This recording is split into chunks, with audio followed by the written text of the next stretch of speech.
I'm Annabelle, and today I'm here on behalf of the Sector Digitalization and Transformation team from NCNS, and along with me is Suling as well. So we are here to share with you our new Tech and Go for Charities funding, an initiative by NCCY, MCCY, and Football.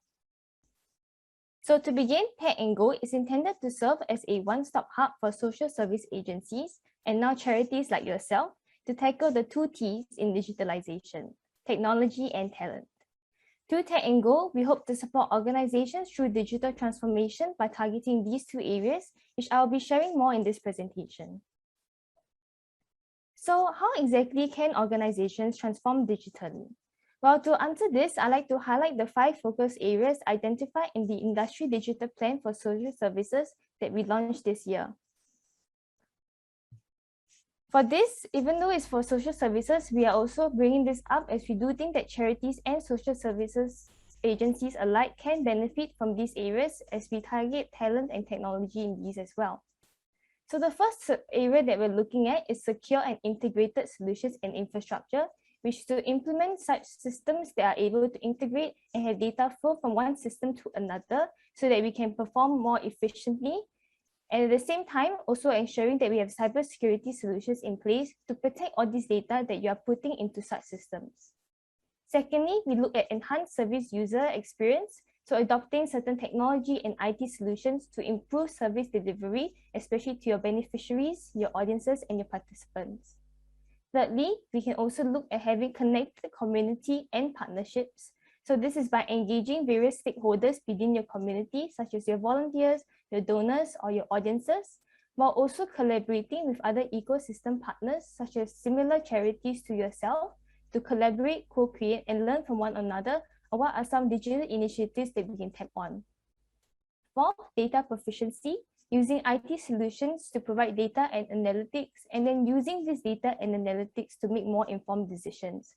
So for example, having a donor management system will allow you to see the profiles of your donors, which will allow you to better reach out to them in future campaigns. And finally, with all these solutions and systems in place, you will also need the relevant digital talent by having digital skills to use these solutions, as well as the leadership that is necessary to drive these changes within your organization. So now let's consider some foundational solutions that your charity might be interested in. So we can look at office productivity systems. So for example, video conferencing, like the Zoom call that we're having right now, or collaboration tools. We also have stakeholder engagement systems. So these will be your client-facing systems, such as donor volunteer management, website, or center management. You may also want to consider corporate systems to perform your back-end functions, such as accounting systems or HR management systems. And finally, data and reporting tools to provide automated data and analytics. And with all these systems in place, we will also need to look at cybersecurity solutions to make sure that these data that you put into these systems are protected and safe from cyber threats.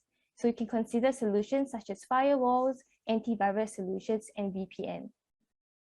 Now, through Tech and Go, we've actually already helped multiple social service agencies to adopt these foundational solutions. So one of which we like to highlight is Ascending Hope Community Services, who has adopted a client case management system. And with this new system, they've in fact achieved a 30% productivity gain by implementing a portal to automate processes, track various information, and update their cases. So by having all their information subsumed under one portal, they are able to work much more efficiently. Another case will be Center for Seniors, who has adopted a HR management system. So with this new system, they've achieved a 33% productivity gain by streamlining processes, as well as improving accuracy by having seamless interface to various platforms. Another area we look at will be service technology solutions. So I'd like to highlight a few that might be useful for your charity. So commonly used are digital payment, so having a payment gateway on your website to allow for things such as selling merchandise, having donations. We also look at digital user feedback solutions, such as conducting surveys following your events, your courses, your workshops, and so on. You may also want to look at live streaming and media production, especially in view of the COVID-19 pandemic situation. So streaming your competitions, your performances, and events online. Content management software may be something you might want to look at if you use social media extensively. So such softwares will allow you to consolidate your content as well as to upload these content efficiently across various platforms. Chatbots to answer inquiries on your websites or robots to place at your centers are other solutions as well. Also having learning management and gamification for more immersive learning, Internet of Things, and video analytics. So some solutions that have already been adopted within the sector, we can look at Singapore Chinese Orchestra, who are currently holding hybrid concerts where they're simultaneously performing to a live audience while also streaming to an online audience. Another one to look at is Haga Singapore Limited, who has an online donation page, so donors are able to directly make donations via their website.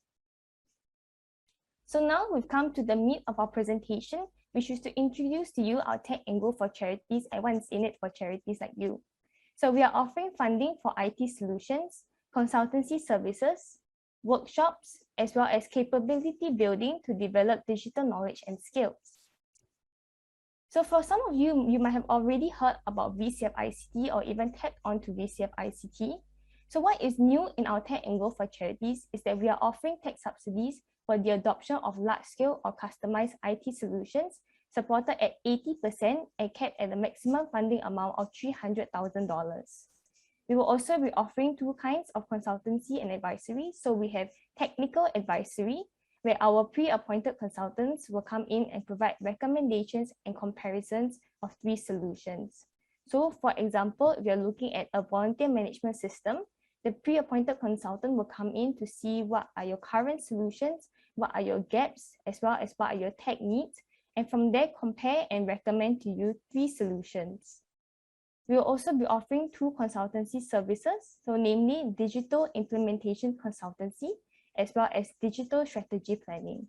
So each consultancy service is supported at 80%, and we are capping at $40,000 as a maximum funding amount. So for digital implementation consultancy, what this will look at is when you already have an IT solution that you intend to implement, and you've already secured a funding for this solution. And just to note, this funding may be funded from NCSS, or it can be other funded as well. So with this IT solution, the pre-appointed consultant will come in to help with areas such as project management, so ensuring that you are keeping your timeline and you're able to hit your KPIs. Also coming up with a change management plan to secure buy-ins from various stakeholders, streamlining your as-is and to-be processes, so how you can streamline processes with this new IT solution, as well as job redesign. With new IT solutions, perhaps you need to relook at current job scopes and introduce new jobs. And then finally, we also have post-implementation solutions. So what are some next steps you can take after implementing this solution and how you can maintain and sustain your digitalization efforts. On the other hand, for digital strategy planning, this is useful if your organization is just embarking on a digitalization journey and you're looking at coming up with a digital roadmap, or what are some next steps that you can take for the next 1 to 3 years. So with this digital strategy plan, it will also allow you to better allocate your resources and prioritize them so that you can prepare for these next steps. So in order to do this, the pre-appointed consultants will come in, they will analyze your organization as a whole, they will see what are some pain points, what are some gaps, what are some weaknesses and strengths, and from there come up with this digital strategy plan. So just to also note that for technical advisory and our 2 consultancy services, these will commence sometime in November as we are in the midst of finalizing our scope. So for more information, do keep a lookout on our website, which I will share later on as well.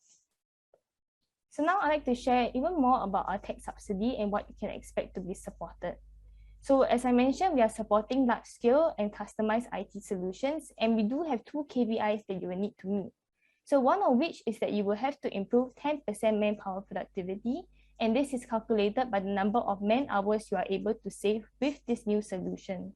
So for example, a particular function used to be done manually, and now it is automated with the new solution. You can then use this to calculate how many man hours are saved with this streamlining of processes and use that as your manpower productivity improvement. Another KPI you will need to meet is 70% client staff satisfaction. So in order to see how you can hit this KPI, you will need to survey your clients or staff based on some questions that NCSS will provide. So just to also note that we are also offering 3-year funding. So in the first year, we are supporting at 80%, the second year at 50%, and the third year at 50% as well. So the total funding across these 3 years will be kept at the maximum of $300,000. We are also able to support various aspects such as your subscription costs, delivery costs, shipping costs, things like user training on how to use these solutions, as well as service charges, setup costs, and GST. Just to note, we will not be supporting extended warranty and bank charges. So who can apply? Well, registered charities and IPCs who are non-NCSS members and fall within these sectors can apply for our Tech and Go charities. And please note, for the IT project that you have in mind, kindly ensure that it has not commenced, neither has it received other sources of funding, and they are not recurring in nature. So now I'd like to go through how you can go about applying this grant. In the very first step, you will need to prepare a preliminary assessment. So this preliminary assessment can be either found on our website or you can drop us an email as well. The preliminary assessment is a template form that you have to fill in to give us brief details about the project. We will receive it, we will review it, and then we'll provide you the necessary feedback. And in this very first step, you can also consider going for technical advisory as well. And as mentioned, it is likely to launch in November and more details will come up soon. After that, at the same time, you can also start looking at various vendors and obtaining your 3 comparable quotations if you're looking at a project that costs more than $6,000. So if you need a starting point, you can also look at our website where we have a list of pre-scoped IT solutions by pre-appointed vendors from IMDA. So if you need a starting point, you may refer to that. I just note that we do not endorse these vendors and neither are you limited to these vendors. With that, we move on to step 3, preparing supporting documents. So we do have some documents you will need to fill up. So these are also template forms. So we have the Tech and Go grants criteria justifications, the summary of your quotations, and I like to highlight this thing called the vendor evaluation matrix. So for our Tech and Go for charities, we are in fact going to support your preferred vendor, even if it is not the lowest quotation. So if you're able to provide justifications for it in the vendor evaluation matrix, we are able to support your preferred vendor. And if you've gone for technical advisory, you can also submit the report as well. So now that you have all these steps ready, you can move on to the final step, which is to apply online via Form SG. So for disbursement, how you'll go about is that upon approval, we are in fact already going to disburse 80% of the agreed funding amount, and you may use that to go and implement your solution and launch it. After using your solution for about 5 to 8 months, you will then submit a few documents to show us that you have hit your KPIs, and we will then reimburse the remaining 20% of the agreed funding amount. Okay, so as you all know, currently we are in our first application window, which we've extended to end of October. And not to worry if you're not able to meet for this deadline, as we will also have subsequent windows in January, April, and July. So if you're not able to make it for the current one, you can also consider opting for the subsequent windows later next year. And please note that approval is also subjected to funding availability. So do reach out to us as soon as possible and we'll be happy to assist. So some other digitalization resources that we have would be the VCF Consultancy grant to fund governance-related consultancies such as cybersecurity and data protection. We also have the VCF training grant that funds governance and management courses. So if you're interested in these, do contact our colleague Sari for more information. If you're looking at upskilling yourself or your staff, you can consider the SSG funding for employer-based training, where they do provide funding for digitalization courses, as well as absentee payroll to make up for the days that you are away on course. If you're looking for an extra pair of hands, you can also consider partnering with NYC, National Youth Council, to have youth on board your team as part of the Youth Corps Singapore program. So for more information, do reach out to Michelle from Partnership Lab of NYC. And with that, we've come to the end. If you like more information, please head over to our website, or you may drop us an email at techandgo@ncss.gov.sg. I'll now pass the time to Sulin, who will also be taking some questions that you may have regarding our grant, and we'll hope to answer as much as we can as well. Thanks, Annabelle. Yeah, so I see a lot of interest from the ground. Essentially, we like to assure that the new grants doesn't supersede the existing VCF grants. But in fact, it actually complements the existing grants. Like for example, ICT, it actually gives the charities higher funding to address more unique needs. Yeah. So you could actually tap on both the ICT grant as well as the TNG charities to meet your unique needs. So it's not exclusive. So let me look at the other questions. I would say that the new grants would primarily help charities adopt solutions that are either large scale, meaning more than 30K, or it requires some amount of customization. So if it's purely off the shelf accounting software, so we really need to look at the amount you're requesting for. Hope that clarifies the question. Okay, we have another question is, if we already started the process for a project and completed the award, can we still go for the funding? The short answer is no, because this is to gatekeep that in the case that we cannot fund, right, then the charities will not be disappointed lah. Yeah. Okay. So, and another question is on the timeline of the outcome. I must say that is the December timeline, at least for the current window. It's more of a buffer, but definitely we have made the process streamlined and easy to apply given the amount that we are providing. So I don't think it will be a 5 months, but rather it is just to give a buffer. We will definitely work towards a shorter response time. Yeah. Okay. Okay, next. For Tango, just to clarify, can it be used to procure accounting software? So it really depends on whether your accounting software is requires customization or is it just off the shelf.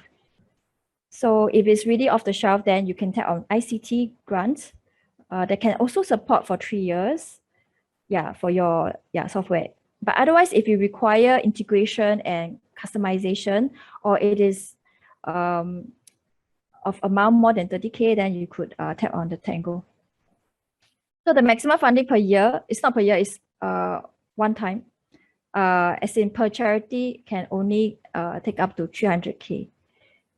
Right, so it's we are actually running this on a pilot mode to try out. So the funds are limited, and then we encourage the charities to bring your application as soon as possible.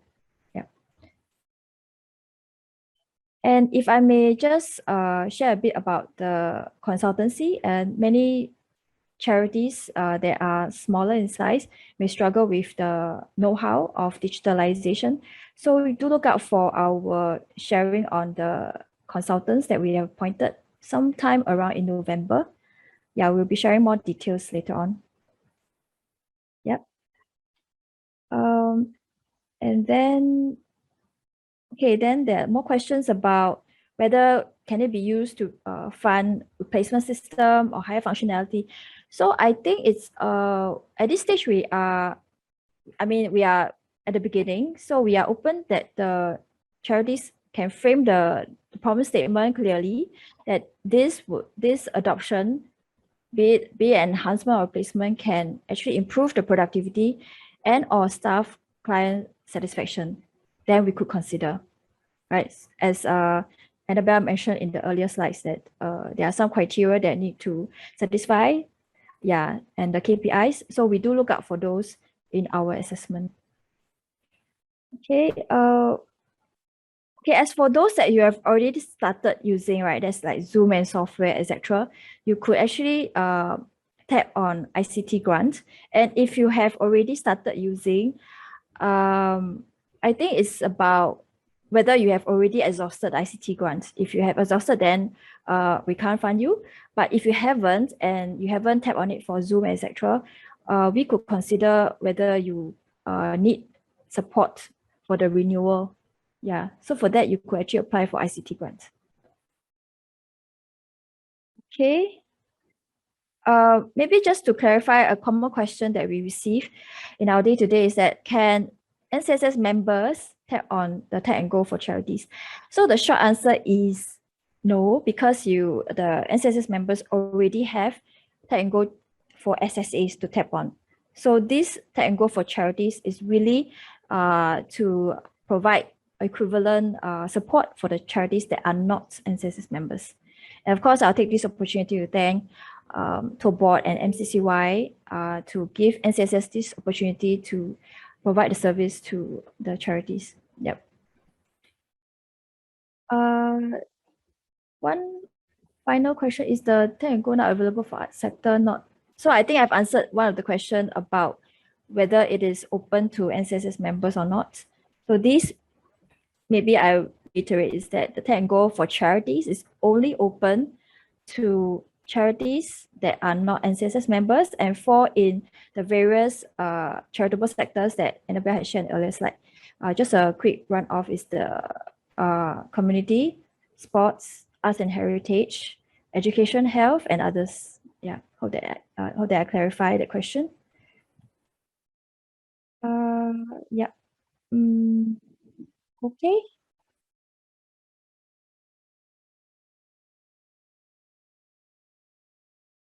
Okay, then we have, do NCSS fund safe distancing hardware and software for charity organization with residents? I think we are open to consider for the tap and go charities if you require more extensive client visitor management system that has hardware and software, and it can be integrated to your center management system. We could consider a bit more complex cases, but otherwise you could take on the ICT grants for the basic safe distancing the temperature screening devices. Yeah. And last question, okay, take the last few questions. Can tap and go be used to communicate two different APIs? Okay, can it be used to fund APIs for systems? You will probably need to justify the productivity gain for the APIs to be funded. We could explore that because I think APIs, if it can automate the offline manual processes, that will fit into our grant objective. Yeah. Okay, I still see a lot of questions coming in. I'm not sure whether I can answer all, but I'll try. Yeah, so again, there are some confusion whether this grant is exclusive or whether you can apply for the grant if you have already applied for ICT. So let me repeat this. You can apply for both ICT and tap and go charities depending on your needs. So you can think about how to optimize the two pots. Yeah.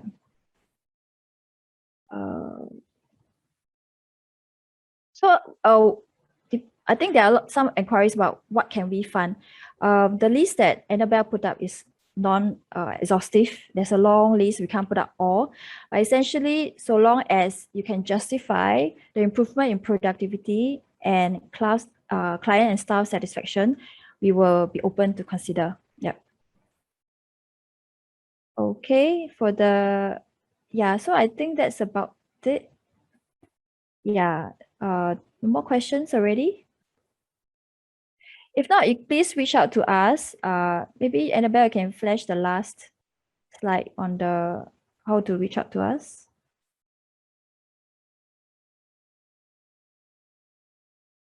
Yeah, so you can please email us at tango@ncss.gov.sg. We have a team of account managers ready to serve you. Please email to us. But otherwise, if you just want to check it out first, please go to our website, go.gov.sg/tng. Yeah. Hope that I have answered all your questions. If not, please reach out to us.